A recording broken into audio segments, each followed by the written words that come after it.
semuanya.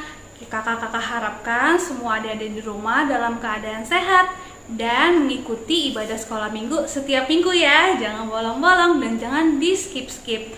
Oke, kita mulai ibadah hari ini. Kita bernyanyi Saya Bergirang.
Adik-adik, sebelum kita memulai kebaktian kita hari ini, kita berdoa dulu ya. Adik-adik, lipat tangannya, tutup matanya, mari kita berdoa. Terima kasih ya Bapak atas berkat dan karunia yang Kau berikan pada kami hingga di hari ini Tuhan kami dapat melaksanakan mengikuti ibadah online kami. Walaupun kami masih di rumah masing-masing Tuhan untuk mengikuti ibadahnya, kami percaya Engkau akan selalu menyertai kami dimanapun kami berada. Kiranya Engkau memberkati ibadah ini dari awal pertengahan hingga akhir. Terima kasih ya Tuhan, dalam nama Tuhan Yesus kami berdoa, amin. Adik-adik, mari kita bernyanyi lagu Yesus Itulah Satu-Satunya.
Sebelum kita mendengarkan khotbah kita pada hari Minggu ini, kita berdoa dulu ya adik-adik. Lipat tangannya, tutup matanya, kita berdoa. Allah Bapa yang bertata di kerajaan surga, Allah yang kami sembah dan kami puji dalam nama anak-Mu Tuhan Yesus Kristus.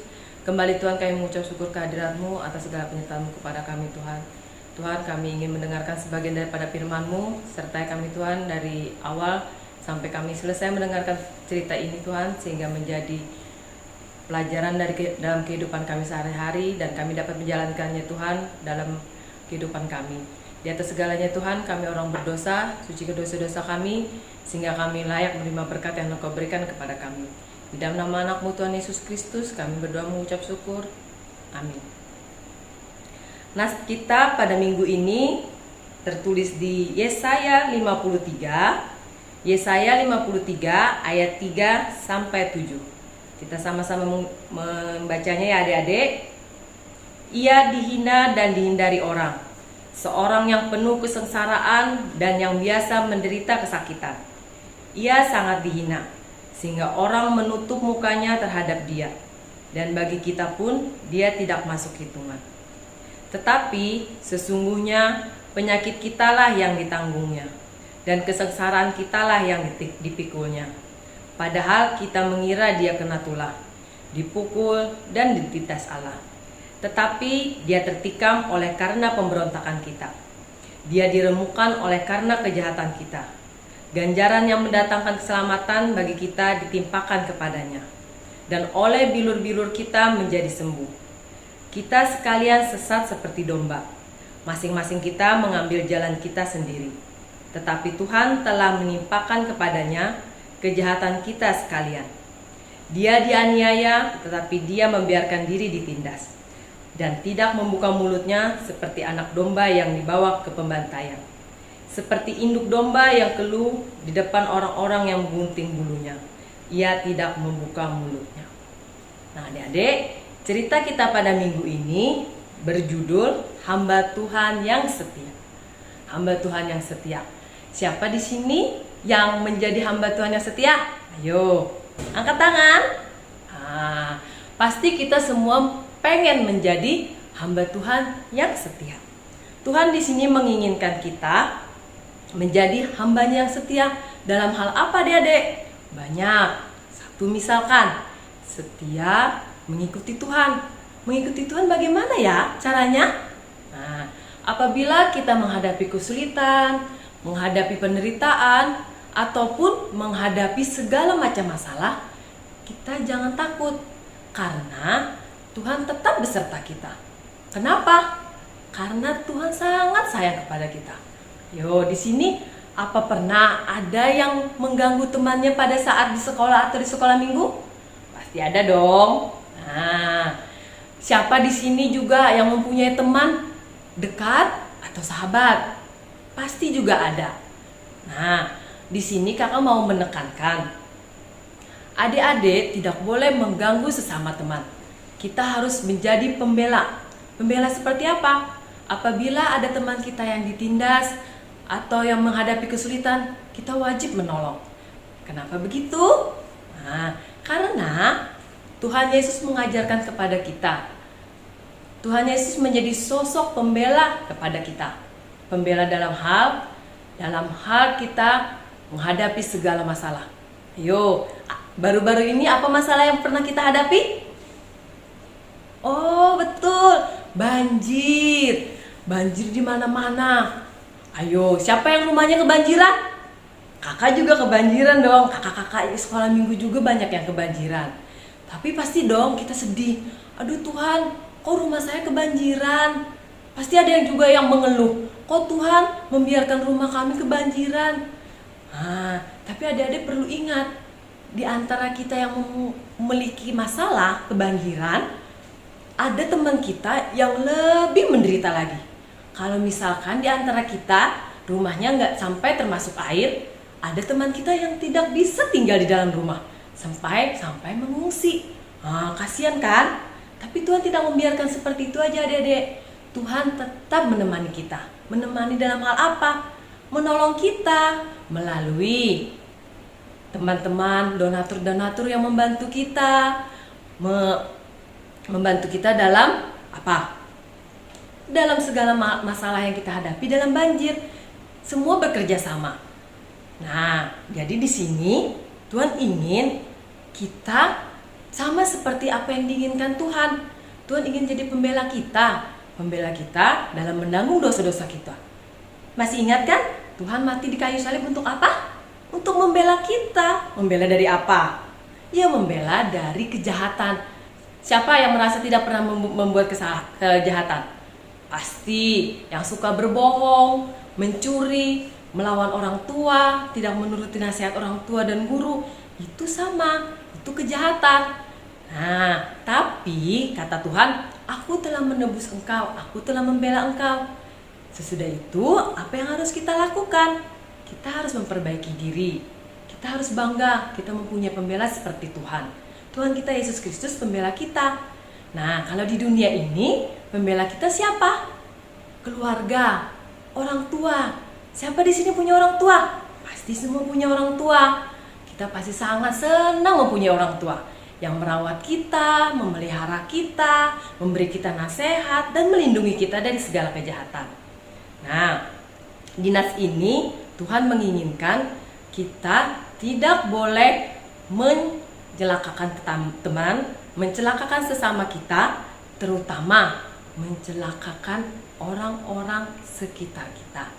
Tuhan ingin kita sebagai pembela seperti Tuhan juga membela kaum yang lemah.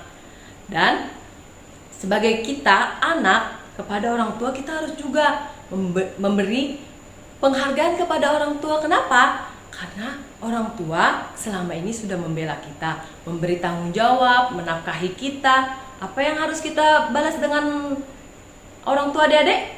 Kita harus patuh, kita harus taat, dan kita harus menuruti kehendak orang tua. Yo, semua pasti mau dong jadi anak Tuhan, jadi pembela Tuhan, jadi anak-anak pembela Tuhan. Nah, nas ini menginginkan kita untuk membela apa yang benar dan menyatakan apa yang salah. Semoga apa yang kakak ceritakan pada hari ini berguna untuk adik-adik dan adik-adik dapat menjalankan dalam kehidupan sehari-hari. Terima kasih. Amin. Doalah.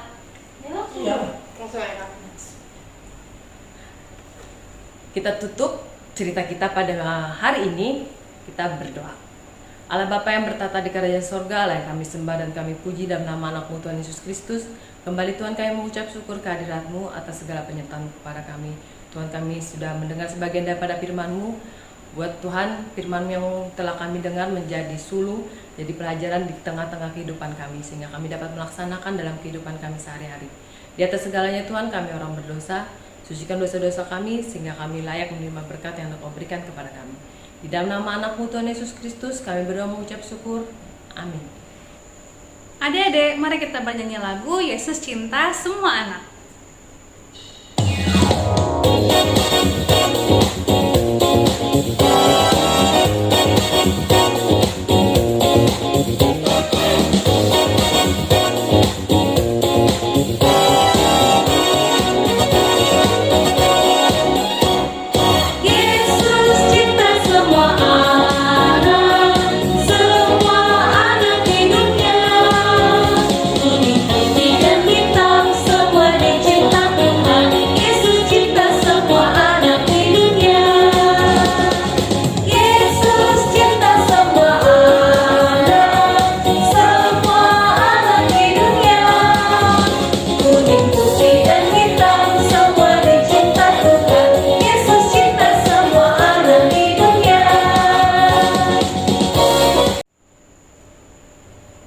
Adik-adik, mari kita berdoa-doa Bapa kami.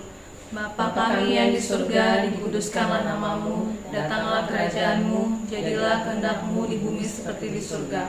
Berikanlah kami pada hari ini makanan kami yang secukupnya, dan ampunilah kami akan kesalahan kami, seperti kami juga mengampuni orang yang bersalah kepada kami.